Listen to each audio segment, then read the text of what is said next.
Bueno, y comenzamos esta rueda informativa contándoles que 1 de cada 18 autos tiene multas por pasadas de manera irregular por los pórticos de las autopistas concesionadas de Santiago. Estas son las llamadas multas invisibles que hasta ahora pueden haber pasado desapercibidas, pero podrían pasarle la cuenta a futuro. Podrían ser un motivo para que le nieguen el permiso de circulación. Sobre este tema vamos a conversar ahora con Juan Francisco Canales, que se trasladó hasta la empresa Legaltec, que es la encargada de cursar estas multas. Juan Francisco. ¿Qué tal, Carlos? Sí, efectivamente, tú lo decías muy bien. Imagínese usted que va mañana a pagar su permiso de circulación y de pronto le dicen, no señor, usted no puede pagarlo porque compró un auto que efectivamente tenía multas anteriores. Eso es un poco lo que está ocurriendo con muchos automovilistas y lo que podría también ocurrir. Y por eso estamos justamente con Manuel Carballo, quien es abogado experto en transferencias de vehículos, para conversar de este tema. Manuel, muchas gracias por estar con nosotros. Bueno, hacíamos ya un preámbulo en torno a esto. ¿Qué son técnicamente estas multas invisibles? Son multas que cuesta mucho encontrarlas, precisamente ese es su nombre, porque entre el momento en que la autopista las detecta, pasan a la inspección fiscal, al juzgado de policía local y finalmente aparecen en el registro civil, pueden pasar 18 o 20 meses. Hay un tema de burocracia importante en esto, ¿no? La legislación desafortunadamente estableció un proceso tremendamente largo donde pasa por muchas manos y por consiguiente es muy difícil hacer el diagnóstico. Desde ese punto de vista, ustedes han hecho algunos estudios, algunos análisis que son bastante impactantes. Sobre 1000 autos analizados el año pasado, encontramos, por ejemplo, que 1 de cada 18 vehículos en Santiago, según nuestra estadística, debería tener algún problema de multa invisible, que no es detectable por otra vía, y de los cuales el 58% de esos casos son de menos de 100.000 pesos, pero en el resto, es decir, en una cantidad importante de casos supera los 100.000 pesos, con casos que han llegado incluso hasta casi 6 millones de pesos. O sea, hay vehículos en definitiva, hay multas en definitiva que superan el valor del vehículo. En el caso que te estoy mencionando, era un vehículo de 2 millones de pesos que tenía 197 infracciones con multa.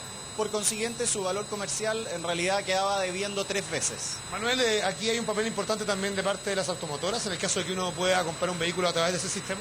Lo importante es que la automotora haga una revisión adecuada, que el comprador, que la persona que está yendo a la automotora, le exija a esta que revise no solo el estado legal, no solo el estado mecánico, sino también cuál es la situación de multas y ahora más, también cuál es la situación de estas multas invisibles. ¿Un documento debería llegarle a esa persona en la mano que corrobore esto? ¿De quién sería ese documento?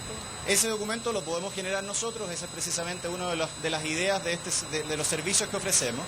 En la medida en que la automotora nos dice a nosotros, por favor señor, certifique, este auto está bien, ¿puedo recibirlo en parte de pago o esa persona tiene que pagar las multas antes de entregármelo? Y por consiguiente, si yo se lo puedo vender, tú como comprador llegas y le dices, por favor, entrégueme el certificado, dígame que el auto está bien. Carlos, yo sé que tú tienes alguna pregunta allá en el estudio, cuéntame.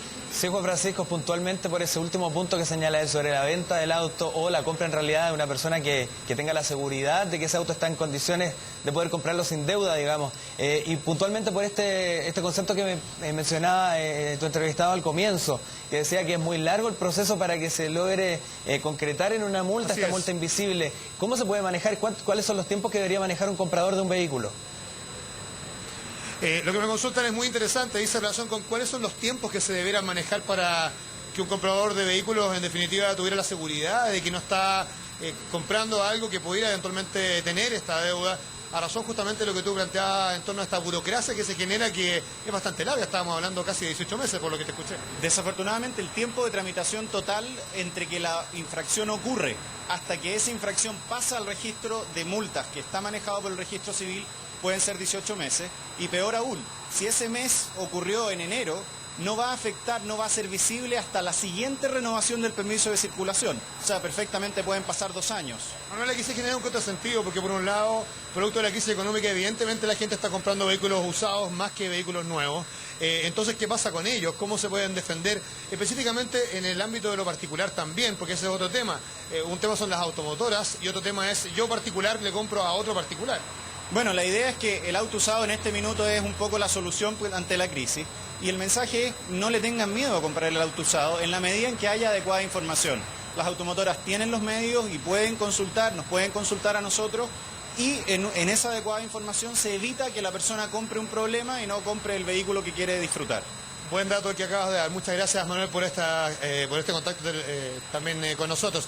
También importante lo que él decía, comprar en definitiva un bien y no comprar un problema, Carlos.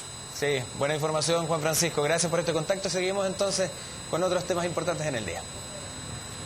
Ok, está muy bien.